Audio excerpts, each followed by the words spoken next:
আসসালামু আলাইকুম। আলহামদুলিল্লাহ, আজকে আমরা একদিনে 8টি ইনভেস্টমেন্ট লাইসেন্স হাতে পেয়ে গেলাম। ইস্যু হয়েছে, এর মধ্যে 2টি রয়েছে সার্ভিস থেকে ট্রেডে আপগ্রেড, আর বাকি 6টি রয়েছে নতুন লাইসেন্স। আমার হাতে সর্বপ্রথম যে লাইসেন্সটি রয়েছে এটি হচ্ছে আল খোবারের আল আল তাইয়েব মেড কোম্পানি। দ্বিতীয়টি হচ্ছে দাম্মামের, কোম্পানির নাম হচ্ছে আবদুল্লাহ বিন ইব্রাহিম। তারপরে তৃতীয়টি আমার হাতে রয়েছে এও দাম্মাম থেকে, সোয়াগ আরাবিয়ান কোম্পানি। তারপরে আছে ফুডস ইনফ্রা, এটা হচ্ছে রিয়াদের কোম্পানি। এরপরে আছে আমার হাতে দাম্মামের লাল সবুজ কোম্পানি। তারপরে আছে আমার হাতে সামির বিন আবদুল্লাহ, এটি হচ্ছে 100% ট্রেড।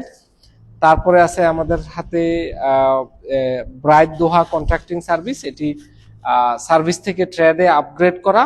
আর লাস্টে যে লাইসেন্সটি রয়েছে এটি হচ্ছে এমএস টুগেদার, এটাও সার্ভিস থেকে ট্রেডে আপগ্রেড করা। আপনারা জানেন ট্রেডে যদি আপগ্রেড করতে হয় তাহলে 30 মিলিয়ন রাসুল মাল দিতে হয়, এবং আরো 2টি কোম্পানি বাইরে থেকে এনে অ্যাড করে এটাকে ট্রেডে আপগ্রেড করতে হয়। দর্শক ভালো থাকবেন, সবাই আমাদের জন্য দোয়া করবেন, এবং অতি দ্রুত যাতে এই কোম্পানিগুলোর সিআর নিয়ে আপনাদের সামনে আসতে পারি এই দোয়া করবেন। ভালো থাকবেন। আসসালামু আলাইকুম।